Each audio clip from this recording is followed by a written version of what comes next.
Request की लोगों ने कि सर आप जो स्टॉक्स दे रहे हैं उसमें मूवमेंट तो आ रहा है, लेकिन उन स्टॉक्स का सिलेक्शन का आपका क्राइटेरिया क्या होता है, आप किस बेसिस पे कोई भी स्टॉक सेलेक्ट कर लेते हो और कौन कौन से क्राइटेरिया है, कौन कौन सी चीज़ें हैं, फंडामेंटल्स हैं जो आप देखते हो। तो मैं आज आप लोगों से वही शेयर करने जा रहा हूँ। मैंने आप लोगों से काफ़ी कुछ शेयर किया हुआ है, टेक्निकल एनालिसिस तो मैंने काफ़ी वीडियोस बना दिए हैं, और डेली बेसिस पे हम लोग टेलीग्राम पे भी डिस्कस करते हैं इंट्राडे के जो भी मूव्स होते हैं। लेकिन मेन चीज आती है कि फंडामेंटल में ऐसा हमको क्या देखना पड़ता है, क्योंकि मैंने जो भी स्टॉक्स दिए ये भी मैंने आप लोगों को टेलीग्राम में भी दिखाया है और ट्विटर पे भी सबने देखा है कि मैं कोई भी स्टॉक दे रहा हूँ तो उसमें 10% का मूव आ रहा है, 15% का मूव आ रहा है, या महीने भर में मूवमेंट आ रहे हैं, मूवमेंट आते हैं। ठीक है। और सबसे सेफ गेम अगर अगर माना जाए स्टॉक मार्केट का तो इक्विटी में इन्वेस्टमेंट सबसे एक है। लेकिन आजकल का लोगों का जो फैशन है ऑप्शन ट्रेडिंग, उसमें लोग ज़्यादा इंटरेस्टेड है क्योंकि वो जल्दी से करोड़पति बनना है सबको। लेकिन अगर जो बड़े बड़े इन्वेस्टर्स हैं उनका मेन फोकस रहता है आपका स्टॉक इन्वेस्टमेंट में, इक्विटी इन्वेस्टमेंट में। तो उस इक्विटी इन्वेस्टमेंट में जो भी बड़े प्लेयर्स हैं, जो भी फंडामेंटल एनालिसिस है जो करते हैं, वो कुछ चीज़ें हैं, क्राइटेरिया जो मैं भी देखता हूँ, मैंने भी सीखा, वो मैं आज आप लोगों से शेयर करना चाहता हूँ कि उसमें क्या क्या देखना पड़ता है। ये वीडियो थोड़ा सा लंबा होगा और इस वीडियो में आपको जो है काफ़ी कुछ मैं कोशिश करूंगा बताने की, सारे पॉइंट्स कवर करने की। थोड़ा सा लंबा इसीलिए हो जाएगा। और जो भी बेसिक्स नहीं जानते हैं, जो स्टॉक मार्केट में नए हैं, ये उनके लिए भी हेल्पफुल रहेगा, क्योंकि मैं बिल्कुल जीरो से स्टार्ट करके समझाने की कोशिश करूंगा। तो चलिए स्टार्ट करते हैं वीडियो को और जानते हैं कि ऐसी क्या चीज़ें हैं जो हमें स्टॉक सिलेक्शन के वक्त देखनी चाहिए। ठीक है। तो मैं इसको आपको कोशिश करूंगा समझाने की। तो जैसा हम जानते हैं कि तीन तरीके की कंपनीज होती हैं। कंपनी की कैटेगरी तीन कैटेगरी में डिवाइडेड है मार्केट कैप के हिसाब से। एक है हमारा जिसको हम बोलते हैं small cap companies market cap के हिसाब से। एक होती है हमारी मिड कैप कंपनीज, अभी सब बताऊंगा कि क्या होता है ये। और एक होती है हमारी लार्ज कैप कंपनीज। ये तीन तरीके की कैटेगरीज हैं कंपनीज की, जिसके आधार पे हमें पता लगता है उस कंपनी की वैल्यूएशन क्या है। मार्केट कैप से हमें पता लगता है कि उस कंपनी की क्या वैल्यूएशन है। ठीक है। उसके लिए हमें क्या करना पड़ता है, जैसे कौन सी कंपनी स्मॉल कैप कंपनीज होती हैं, जिस कंपनी का मार्केट कैप 500 करोड़ से कंपनी की वैल्यूएशन 500 करोड़ से 20,000 करोड़, सॉरी सॉरी सॉरी, जिस कंपनी की वैल्यूएशन 500 करोड़ से 5,000 करोड़ तक होती है उसको हम बोलते हैं स्मॉल कैप कंपनी। जिस कंपनी की वैल्यूएशन 5,000 करोड़ से 20,000 करोड़ के बीच में होती है उसको हम बोलते हैं मिड कैप कंपनीज। और जिस कंपनी की वैल्यूएशन 20,000 करोड़ से ज्यादा होती है उसको हम बोलते हैं लार्ज कैप कंपनी। ठीक है। तो ये तीन तरीके की कंपनी होती है। स्मॉल कैप क्या हो गया, फिर से रिपीट कर देता हूं, जिस कंपनी की वैल्यूएशन 500 करोड़ होती है, उस 500 करोड़ से 5,000 करोड़ तक की होती है उसको बोलते हैं हम स्मॉल कैप। जिस कंपनी की वैल्यूएशन 5,000 करोड़ से 20,000 करोड़ की होती है उसको हम बोलते हैं मिड कैप। जिस कंपनी की वैल्यूएशन 20,000 करोड़ से ज्यादा होती है उसको हम बोलते हैं लार्ज कैप। और 500 करोड़ से जो कम की होती है कंपनी वैल्यूएशन होती है जिसकी, और जिस पर ट्रेडिंग होती है, उसको हम बोलते हैं माइक्रो कैप कंपनी। तो ये तीन तरीके की मार्केट कैप कंपनीज होती है। अब ये तो हमें पता लग गया कि मार्केट कैप जो होता है, ठीक है, ये तीन तरह की कंपनीज होती है। लेकिन हम कैसे इनको फाइंड करें, क्योंकि कंपनी स्टॉक मार्केट में बहुत सारी, इसमें आप ट्रेडिंग कर सकते हो। तो उसके लिए क्या होता है, आप सीधे सीधे गूगल पे जाओ। ठीक है। गूगल में आप लिखना आप स्क्रीनर। ठीक है। स्क्रीनर लिखोगे जब आप इस तरीके से, तो इस तरीके से आपको एक ऑप्शन मिलेगा। यहाँ पर आप वेबसाइट पे जाना, screener.in पर। यहाँ पर आपको कुछ नहीं करना है, बस एक क्वेरी डालनी है। ठीक है। जैसे मैं आपके सामने क्वेरी डालता हूँ और उस क्वेरी को स्क्रीन पे आप क्लिक करेंगे, यहाँ पे लिखा आ रहा है क्रिएट न्यू स्क्रीन। ठीक है। तो मुझे क्या करना है, कंपनी फाइंड करनी है कि कौन कौन सी ऐसी मार्केट कैप की कंपनीज है, ऐसी कौन सी कंपनीज है जो 500 करोड़ से 5,000 करोड़ तक की हैं या उससे ज्यादा की हैं, जो भी मैंने आपको कैटेगरी बताई। देखो होता क्या है, तीन तरीके की जो कंपनी होती है ना, स्मॉल कैप, मिड कैप और लार्ज कैप। अब क्या होता है कि जो लार्ज कैप कंपनीज होती हैं उसका मूवमेंट जो होता है स्टॉक्स का वो स्लो होता है, लेकिन लोग ज्यादातर लार्ज कैप में इन्वेस्टमेंट करते हैं। जैसे एचडीएफसी बैंक हुई, या फिर आपकी टीसीएस हुई, ठीक है, या फिर आपकी सिप्ला हुई, ये लार्ज कैप कंपनीज में आते हैं। इनकी कंपनी वैल्यूएशन, या रिलायंस हुई, ये 20,000 करोड़ से ऊपर की इनकी वैल्यूएशन है। ठीक है। अच्छी कंपनी है, मार्केट कैप के हिसाब से, लेकिन इसमें आपने देखा होगा मूवमेंट बहुत स्लो होता है, ठीक है, वो उतना मूव नहीं होता जितना स्मॉल कैप और मिड कैप कंपनीज में होता है, ठीक है। तो बेस्ट ये रहता है कि हम मेरी जो चॉइस रहती है, मैं ज्यादातर कोशिश करता हूँ कि स्मॉल कैप और मिड कैप में इन्वेस्टमेंट करूं। अब उसको उसमें भी बहुत सारी प्रॉब्लम आती है, क्योंकि फंडामेंटल्स उसमें हम लोगों को बहुत सारे देखने होते हैं। तो उसके लिए हमको, वही मैं आपको आज चीज बताऊंगा। तो सबसे पहले ये कैसे फाइंड करें कि स्मॉल कैप और large cap mid cap companies कौन सी हैं, तो वो मैं आपको बताता हूँ। यहाँ पे स्क्रीनर पे जो आप जाओगे, तो यहाँ कुछ नहीं करना है आपको, एक क्वेरी डालनी है, लिखना है आपको, आपको लिखना है मार्केट कैपिटलाइजेशन लिखनी है, ठीक है। Market capitalisation is greater than 500, ठीक है, एंड 500, एंड यहां पे आप लिखोगे एंड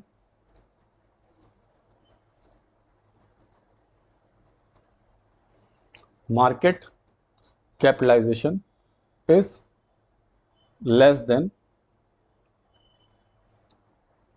5,000, ठीक है। तो 500 से 5,000 के बीच में हमको यहाँ पे जैसे मैं क्वेरी रन करूंगा, तो ये देखिए सारी कंपनीज ओपन होके आ गई, ठीक है। ये कंपनीज आपको दिख रही होंगी, जैसे ये देखिए 500 करोड़ से जो ऊपर है, जैसे स्वदेशी पॉलिटिक्स आ रहा है, ये पॉलिटेक्स करके, इसकी जो मार्केट कंपनी की मार्केट कैप क्या है, 549 करोड़, 549 करोड़।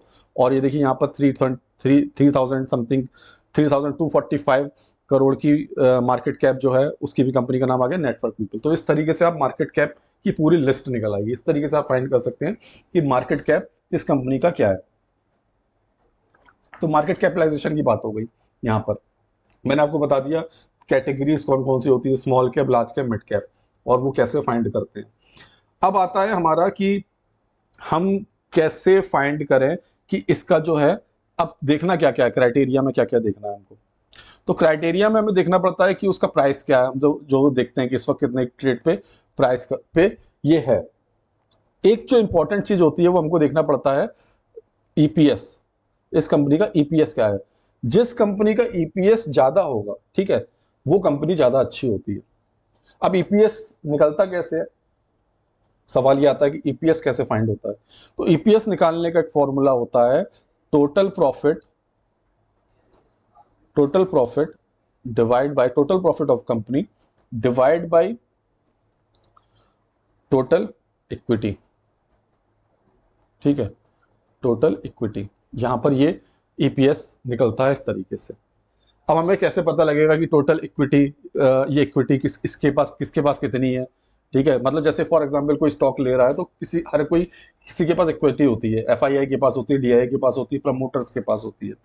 तो इक्विटी हम कैसे फाइंड करेंगे, तो इक्विटी आप समझ लीजिए, जिसके अगर इक्विटी ज्यादा होगी, जितनी कम इक्विटी होगी उतना ज्यादा हमारा क्या होगा, क्योंकि ये यहाँ पर उतना ही ज्यादा हमारा क्या होगा, ईपीएस होगा उसका।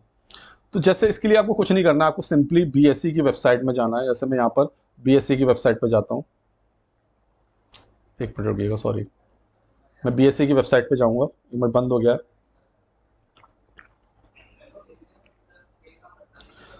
बीएसई की, मैं यहाँ पर बीएसई की वेबसाइट पे जाऊँ, ठीक है, बीएसई। और बीएसई की वेबसाइट पे जाके फॉर एग्जांपल मैंने यहाँ पर एक कंपनी का नाम लिखता हूँ, बालकृष्ण इंडस्ट्री, ठीक है। यहाँ पर सर्च में मैं यहाँ पे लिख दूंगा बालकृष्ण इंडस्ट्री, इसको मैंने सेलेक्ट किया, ठीक है। ये कंपनी यहाँ पर खुल के आ गई सेल में, ठीक है, ईपीएस डेल में, ठीक है, ईपीएस डेल में, ठीक है, ईपीएस दिया हुआ है यहाँ पर, देखिए यहाँ पर ईपीएस निकाल के दिया गया, ठीक है। इसका 74.37 है। और हमें पता करना है कि इक्विटी किसके पास, होल्डिंग किसके पास ज्यादा है। तो जैसे ही मैं यहाँ पर देखिए क्या करूंगा, ये शेयर होल्डिंग पैटर्न, जैसे फॉर एग्जांपल मुझे पता करना है कि इसका शेयर होल्डिंग पैटर्न, मतलब किस बालकृष्ण इंडस्ट्री में किस किस के पास कितनी इक्विटी है, कितने शेयर से, इसकी डिटेल मुझे यहाँ पे मिलेगी। तो मैंने शेयर होल्डिंग पे जैसे ही इसको क्लिक किया, शेयर होल्डिंग पैटर्न में, तो यहाँ पर आपको सारी डिटेल मिल जाएगी। जैसे प्रमोटर्स के पास ये इक्विटी होल्ड है, ठीक है, 11 करोड़ के समथिंग, और ये 8 करोड़ के समथिंग यहाँ पर पब्लिक के पास है। प्रमोटर्स और पब्लिक दो तरीके के लोगों का इन्वेस्टमेंट होता है। और इसी पब्लिक वाले कैटेगरी में एफआईआई डीआईज भी आते हैं, ठीक है, प्रमोटर्स में नहीं आते हैं। ठीक है, FII-DIS जो आते हैं वो पब्लिक की इक्विटी में ही काउंट होते हैं। तो टोटल जो पब्लिक की इक्विटी यहाँ पर है वो कितनी है, 8 करोड़ के ऊपर है, और यहाँ पर 11 करोड़ के ऊपर प्रमोटर्स के पास इक्विटी की होल्डिंग है। टोटल जो अगर हम ग्रैंड टोटल करें तो वो आ जाता है 19 करोड़ के आसपास। अब इसमें एक चीज, बहुत इंपॉर्टेंट चीज देखनी होती है कि शेयर होल्डिंग में किसके पास पब्लिक शेयर होल्डिंग में, जहां पर नीचे लिखा हुआ है statement showing share holding pattern of the public share holders, तो यहां पर हमें क्या करना पड़ेगा, इसमें देखना पड़ेगा कि किसका, जैसे मैं आपको नीचे दिखाना चाहता हूं, बहुत इंपॉर्टेंट चीज एक जो देखनी होती है, हमें ये देखना पड़ता है, जैसे यहाँ पर ये आपको कुछ नहीं देखना, बाकी की चीजें नहीं देखनी आपको यहाँ पर देखना है कि 2 लाख से ज्यादा ऐसे कितने लोग हैं जिनका 2 लाख से ज्यादा 2 लाख तक का nominal share capital up to ₹2 lakh, 2 lakh तक की कैपिटल किसने लगा रखी है, और 2 लाख से ज्यादा की इक्विटी की होल्डिंग कितने लोगों ने कर रखी है। ठीक है, तो यहाँ पर ये देखिए ये आ रहा है 2 लाख से ज्यादा जो है वो करीबन यहाँ पर देख लीजिए 1 करोड़ के ऊपर है, और 15 लाख के ऊपर यहाँ पर हमारे ये पूरा फिगर आ रहा है, वंस 10,000 लाख 10 लाख करोड़। ठीक है, 1 करोड़ के आसपास यहाँ पर आपके जो है 2 लाख, जिन्होंने 2 लाख रुपए तक की इक्विटी ले रखी है, और जिन्होंने 2 लाख से ज्यादा की इक्विटी ले रखी है, ऐसे 15 लाख लोगों ने ले रखा है। तो यहाँ पर आपको ये पता लग जाता है कि किस तरीके से इक्विटी की डिटेल्ड में, अगर आपको देखेंगे fully paid equity share holds हैं, वो कैसे पता लगता है। तो मैंने आपको बताया 2 चीजें मेनली देखनी पड़ती हैं। ठीक है, अब आते हैं कि ये तो हमें पता लग गया कि इक्विटी, यहां से पता लग गई इक्विटी, ठीक है, किसके पास कितनी इक्विटी है और उस कंपनी का टोटल प्रॉफिट कितना है। तो इसी के आधार पर यहां पर जैसे 19 करोड़ के आसपास हमने देखी थी टोटल इक्विटी है बालकृष्ण इंडस्ट्री की, और प्रॉफिट कितना है, तो उसका उसी हिसाब से EPS निकल के आया। यहाँ पर इक्विटी के बारे में मैंने आपको बता ही दिया। ठीक है, अब अगला जो मेन क्राइटेरिया रहता है जो हमको समझना है कि मार्केट कैप कैपिटलाइजेशन। ठीक है, अब यहां पर एक इंपॉर्टेंट चीज आ जाती है कि प्राइस के बारे में। ठीक है, प्राइस का, इस कंपनी का प्राइस इस वक्त क्या है।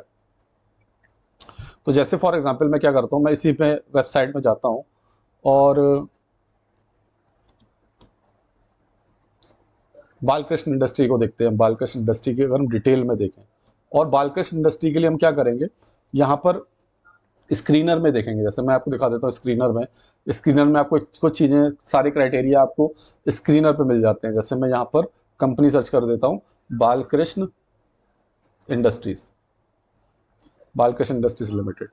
अब यहाँ पर देखिए सब कुछ लिख के आ गया। ठीक है, करंट प्राइस क्या चल रहा है इसका, हाई लो क्या है इसका, ठीक है, इसकी बुक वैल्यू क्या है, स्टॉक का PE रेशियो क्या है। ठीक है, तो ये आपको एक एक चीज मैं बताऊंगा होती क्या क्या देखनी चीजें देखनी होती है। तो यहाँ पर प्राइस की बात अगर हम करें तो जैसे फॉर एग्जांपल इसका प्राइस चल रहा है अभी, मान लीजिए प्राइस चल रहा है इसका इस वक्त 120 रुपए। ठीक है, 120, किसी स्टॉक का प्राइस 120 चल रहा है, इसका मान लीजिए 120 प्राइस चल रहा है, और इसकी बुक वैल्यू है, इसकी बुक वैल्यू मान लेते हैं हम 30 रुपए, 30 रुपए इसकी बुक वैल्यू है। ठीक है, तो क्या होता है कि अगर कोई भी स्टॉक बुक वैल्यू से ज्यादा प्राइस पर है तो उसको हम नहीं अच्छा मानते।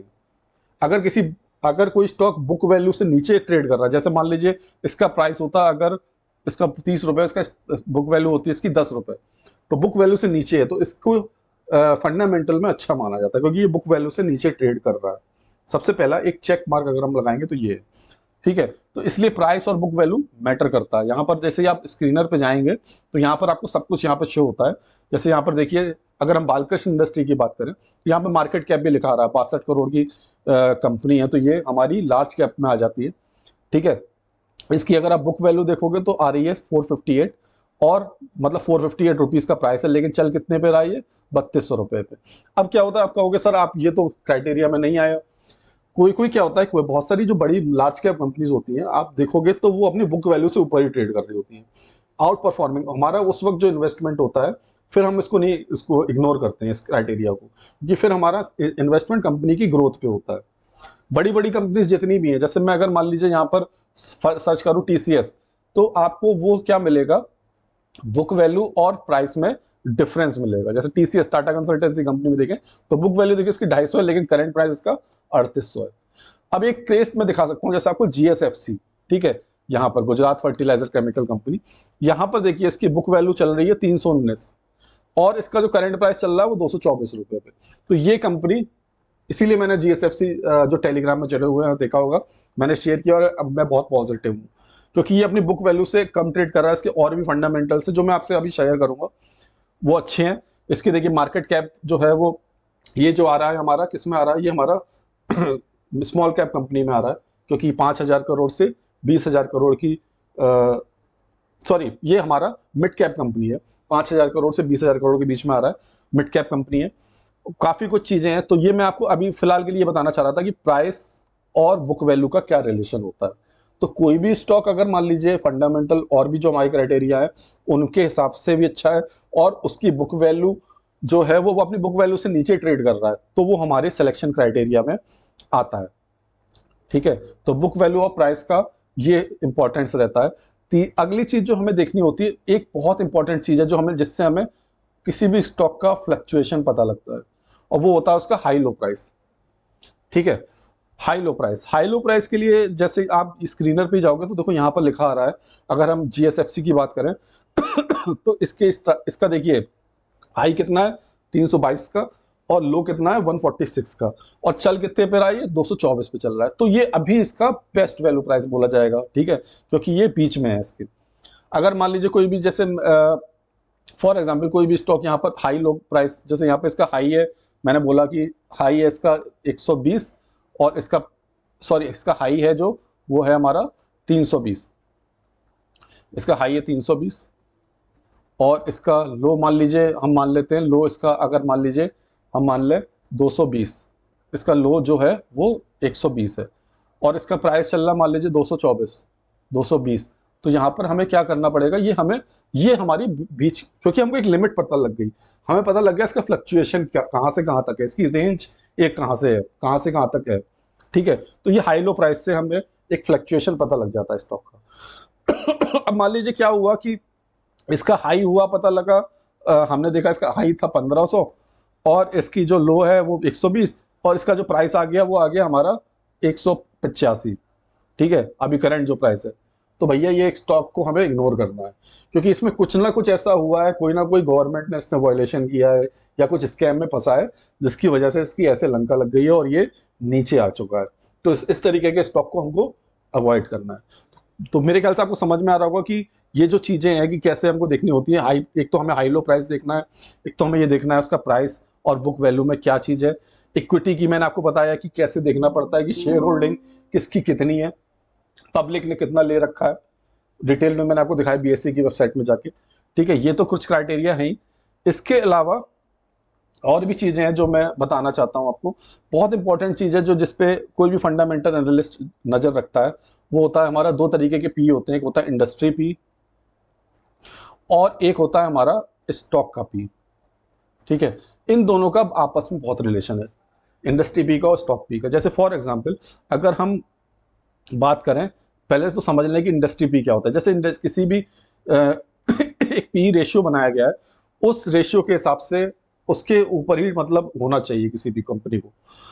जैसे फॉर एग्जांपल यहाँ पर अगर हम बात करें इस GSFC की जो हमने खोल रखा है, तो इसकी जो इंडस्ट्री पी है वो चल रहा है 30, क्योंकि केमिकल की कंपनी है, ठीक है। तो इसका इंडस्ट्री का जो है वो 30 चल रहा है और इसका जो स्टॉक का पी वो चल रहा है 15.8, तो यानी कि अपने पी से ये नीचे है।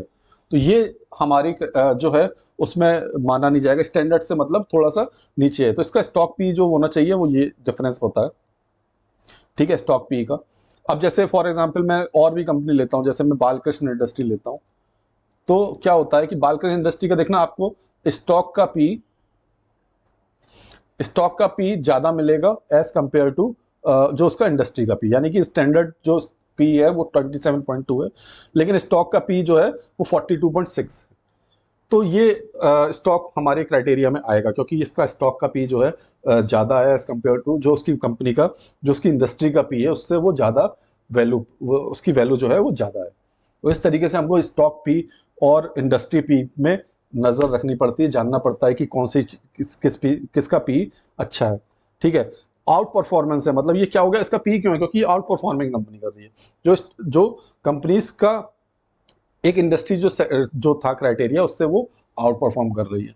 अब जैसे मैं एग्जांपल दे देता हूँ, टीसीएस का ले लेता हूँ। जैसे आप देखना, सबका आपको अच्छी अच्छी जो भी कंपनी होंगी उनका आपको स्टॉक का पी और देखिए इंडस्ट्री पी यहाँ पे बराबर है टीसीएस का। और भी ले लेते हैं हम ले लेते हैं रिलायंस को ले लेते हैं, फॉर एग्जाम्पल रिलायंस इंडस्ट्री को।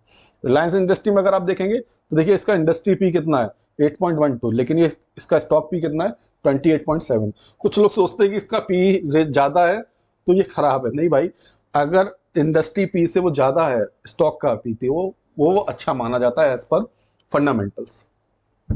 अब आ जाते हैं कि अगली चीज जो हमको देखनी पड़ती है क्राइटेरिया में, ठीक है। मैं जल्दी जल्दी कवर कर रहा हूँ वीडियो बहुत, क्योंकि इसमें होते तो बहुत सारे क्राइटेरिया हैं, लेकिन कुछ एक बेसिक्स हम लोगों को पता होना चाहिए, ठीक है। एक होता है ROC, return of company equity, और एक होता है आरओई, रिटर्न ऑफ इक्विटी। ये हमको देखना पड़ता है। आरओसी और आरओई जो है वो हमारा क्या होना चाहिए, 10% से ज्यादा होना चाहिए। ये बात याद रखिएगा, आरओसी और आरओई हमारा ज्यादा होना चाहिए 10% से।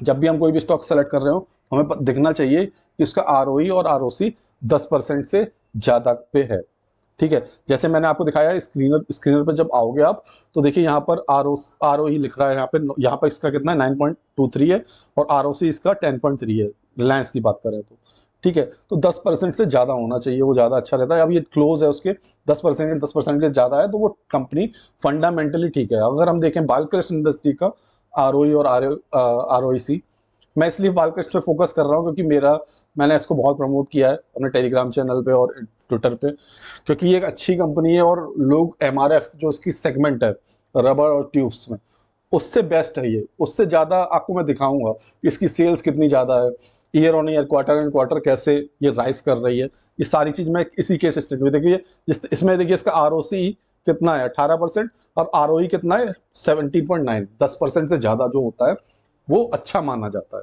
तो मैंने यहाँ पर देखिए ये भी एक क्राइटेरिया लिख दिया कि जिस कंपनी का आरओसी और ROE, return of capital, return of equity 10% से ज़्यादा हो, तो वो कंपनी हमारी अच्छी मानी जाती है।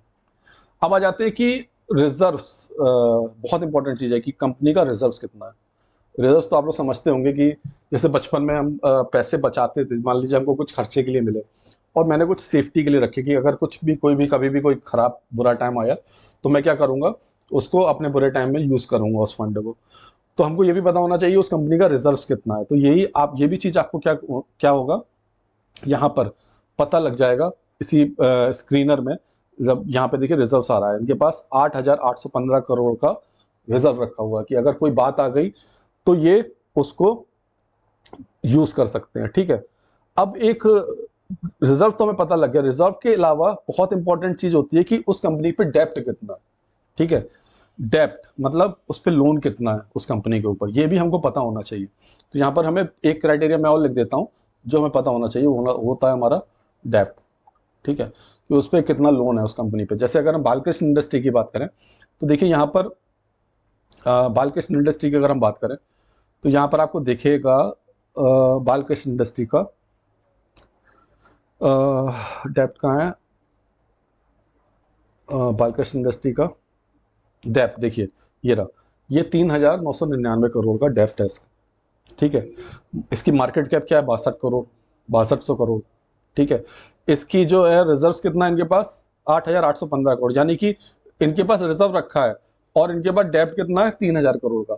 मतलब तो ये अच्छा माना जाएगा फंडामेंटल। जैसे फॉर एग्जांपल मैंने लोन लिया हुआ है, मेरी कंपनी की वैल्यूएशन है 6200 करोड़ की, और मेरी जो है डेप्ट जो है वो 3,000 करोड़ की है, और जो मेरे पास रिजर्व रखा है जो मैंने अभी यूज ही नहीं किया कि अगर कोई बात आ जाए, कोई कंपनी लॉस में चले जाए तो मैं डेप्ट चुका सकूं या कोई भी बात हो, तो उसके लिए वो देखिए यहाँ पर आपको साफ साफ दिख रहा होगा कि रिजर्व जो है वो 8,000 का, यानी कि सेविंग उनकी है जो 8,815 करोड़ की, और उनके पास डेप्ट कितना, ओनली 3,000 करोड़ का। तो ये एक पॉजिटिव साइन होता है फंडामेंटल एनालिसिस में, ठीक है। तो रिजर्व और डेप्ट के बारे में पता लग गया।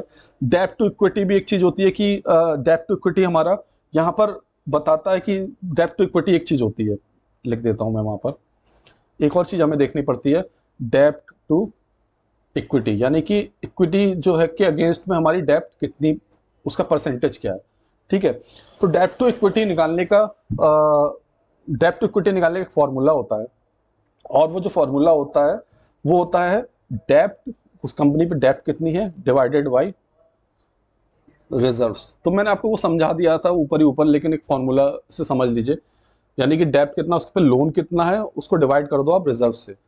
वो अगर किसी भी कंपनी का 0.1 है तो ये समझ लीजिए वो डेब्ट फ्री कंपनी है, बिल्कुल उसमें कोई टेंशन नहीं है, मतलब ठीक है। 0.1 इज मतलब वेरी बेस्ट। तो यहाँ पर आपको स्क्रीन पे ये चीज दिख जाती है, जैसे डेब्ट टू इक्विटी अगर आप देखेंगे, डेब्ट टू इक्विटी इसका कितना है 0.35, तो क्लोज है बिल्कुल, मतलब 0.1 के, ठीक है। तो ये हमको देखना पड़ता है डेब्ट टू इक्विटी का। मैं आपको वर्स्ट केस भी दिखाऊंगा, जैसे अडानी के है, अडानी की कंपनीज आप देखोगे तो उसमें ये सब कुछ उल्टा मिलेगा, आपको डेब्ट ज्यादा मिलेगी, क्योंकि मोदी जी की मेहरबानी है उसमें, खैर इस पे नहीं जाते हम।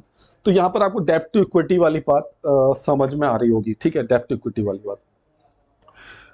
एक बहुत इंपॉर्टेंट चीज और है जिसमें जो हमको और देखनी पड़ती है कि उस कंपनी का फ्री कैश फ्लो कितना है, ठीक है, ये भी हमको देखना पड़ता है। फ्री कैश फ्लो उस कंपनी का कितना है, ये भी देखना पड़ता है हमको कि उसका ईयरली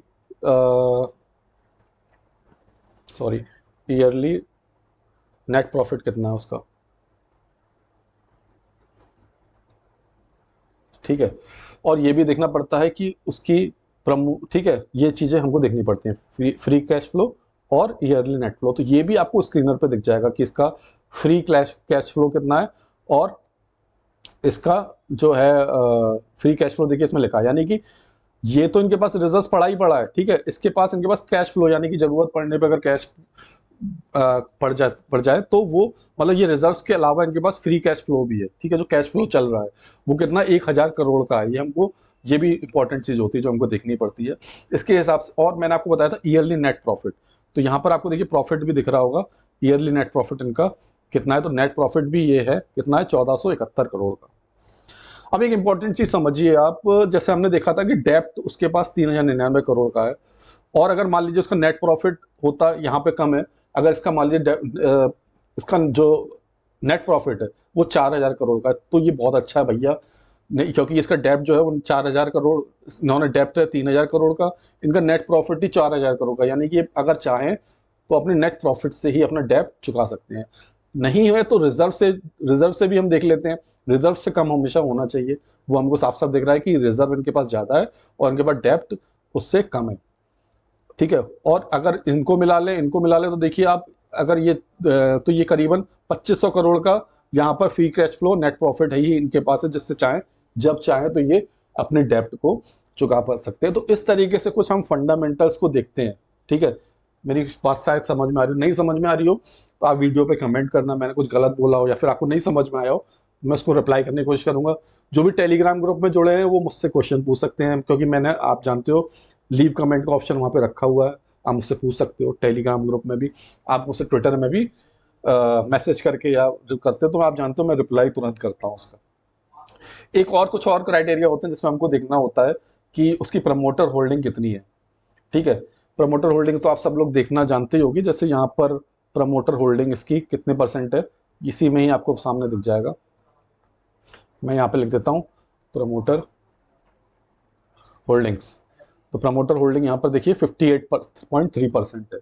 50% से ज्यादा अगर किसी की कंपनी में प्रमोटर होल्डिंग है तो वो कंपनी फंडामेंटली अच्छी मानी जाती है, ठीक है।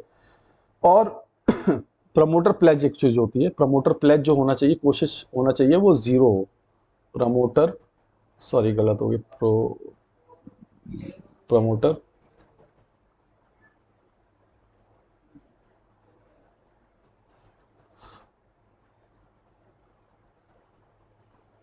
चलिए वो इसमें नहीं आ रहा है, वो अभी वो हमें बीएससी की वेबसाइट पर दिख जाएगा। कहने का मतलब ये कि अगर प्रमोटर होल्डिंग किसी भी कंपनी की 50% से ज्यादा है तो वो कंपनी की फंडामेंटली अच्छा माना जाता है। इसके अलावा हमें देखना पड़ता है कि एफआईआई और डीआईआई की कितनी होल्डिंग है। तो यहीं पे अगर हम लिख देंगे एफआईआई होल्डिंग तो देखिए सामने आ जाएगा, इसकी एफआईआई होल्डिंग 12% है, और इसकी डीआईआई होल्डिंग कितनी है, यानी डोमेस्टिक इन्वेस्टर्स कितने हैं, 22% की है। एक चीज और है कि मान लीजिए कभी कभी बहुत सी कंपनी होती है, जैसे मैं आपको एक केस बता दूं जियो फाइनेंस का, उसमें एफआईआई डीआई नहीं थे स्टार्टिंग में, FII DII समझ ली हमारी तरह ही है, वो इन्वेस्टमेंट, फॉरेन इन्वेस्टमेंट और डोमेस्टिक इन्वेस्टमेंट तब आता है जब कोई कंपनी अच्छा परफॉर्म करती है, किसी स्टॉक के प्राइस अच्छे मूव कर रहे होते हैं, तब उनकी एंट्री होना स्टार्ट होती है। यानी कि जब कोई बच्चा टॉप करने लगता है तब उसकी सब पीठ थपथपाने आते हैं। तो वही केस FII DII के साथ है। तो अगर किसी कंपनी में मान लीजिए आपको और भी क्राइटेरिया जो मैंने ये बताए हैं, ठीक है, इन क्राइटेरिया के अलावा अगर मान लीजिए वहाँ FII DII नहीं दिख रहा है, तो उसका मतलब ये नहीं होता है कि वो कंपनी फंडामेंटली अच्छी नहीं है। वो कंपनी फंडामेंटली अच्छी नहीं है ऐसा जरूरी नहीं है, ठीक है। और भी अगर आप चीजें देखना चाहेंगे तो इसमें आपको नीचे सब कुछ दिखेगा डिटेल में। देखिए इसका जैसे ग्राफ दिख रहा है कि कैसे ये बालकृष्ण इंडस्ट्री जो है नीचे से उठ के ऊपर वापस अब अप ट्रेंड की तरफ चल रही है धीरे धीरे, ठीक है। हमने जो है 2300 के आसपास, मैंने आप लोगों को शेयर भी किया था टेलीग्राम चैनल में, यहाँ पर हमने इस जोन में लिया था इसको, और आज देख लीजिए कितना चल रहा है, ये 3200 के आसपास चल रहा है। मैंने यही फंडामेंटल इंडस्ट्री दिखी थी। यहाँ पे आप देखोगे तो इसके प्रॉस और कॉन्स भी लिखे आएंगे। मान लीजिए कोई कंपनी की प्रॉस आपको जानने हो कि प्रॉस कॉन्स क्या है, तो वो आपको सामने दिखते हैं इसी स्क्रीनर पे। इसके अलावा यहाँ पर आपको और भी चीजें दिखेंगी, जैसे क्वार्टरली रिजल्ट्स दिखेंगे, सेल्स देखिए इसकी हर क्वार्टर में, देखिए मार्च 2021 से देखिए बढ़ती चली जा रही है, 1753, फिर 1803, फिर 2072, फिर 2046, देख रहे हो आप, क्वार्टर ऑन क्वार्टर इसकी सेल बढ़ती चली जा रही है बालकृष्ण इंडस्ट्री की। अगर आप देखोगे तो ये देखिए आप, इसकी सेल बढ़ती चली जा रही है। अगर आप देखोगे तो 22 सितंबर 2023 में 2200 थी, फिर 2274 हुई, और फिर मार्च में 2024 में इसकी 2682 करोड़ हो गई। तो इस तरीके से क्वार्टर एंड क्वार्टर इसकी सेल्स पता लगती है। इसके अलावा हमें जो और भी चीजें होती हैं, जैसे मैं बात करूं तो